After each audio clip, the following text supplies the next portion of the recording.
জয় যিশু বন্ধুরা, এই ভিডিওটা কিন্তু 1 বছর আগের। গত বছর আমরা দীঘায় গিয়েছিলাম, তখনকারের ভয়েস দিচ্ছি এখন। তো ভোরবেলা আমি আর আমার হাজবেন্ড বেরিয়ে পড়েছি মোহনার উদ্দেশ্যে।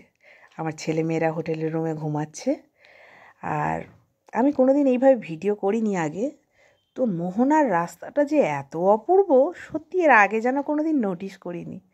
কি সুন্দর, একপাশে ছোট ছোট টিলা, মানে ছোট ছোট পাহাড়ের মতন মাটি দিয়ে হয়ে আছে, আর আরেক পাশে সমুদ্র, বিশাল সমুদ্র। কি সুন্দর যে তার রূপ, মানে ভ্যানে করে যাচ্ছিলাম ওই সকালবেলায়, যে হালকা ঠান্ডা ঠান্ডা ভাব হাওয়া, আর ভ্যানের মধ্যে করে যাচ্ছিলাম, কি অপরূপ যে লাগছিল।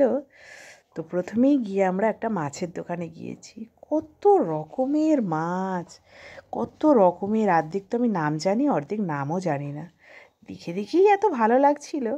আর সবচেয়ে আমার লোভনীয় জায়গা তো হচ্ছে এইটা, শুটকি মাছের জায়গাটা। আমি শুটকি মাছ খেতে এত প্রচণ্ড ভালোবাসি। তো আমি কিছু শুটকি মাছ কিনেও নিয়েছিলাম। কত রকমের শুটকি! এখানে তো খালি আমরা 2 রকম শুটকি খাই, বোমলা শুটকি আর চিংড়ি শুটকি।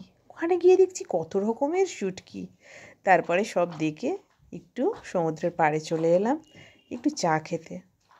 কি সুন্দর যে সকালটা কাটলো, সে তোমাদের বলে বোঝাতে পারবো না। সত্যি মোহনায় ভোরবেলায় গিয়ে মনটা একদম ভালো হয়ে গেল। তো আমার এই ভিডিওটা কেমন লাগলো তোমাদের অবশ্যই জানিও। এইভাবেই আমার ভিডিওগুলো দেখো, আমার সাথে থেকো, আমার উৎসাহ বাড়িও। অনেক অনেক ধন্যবাদ বন্ধুরা।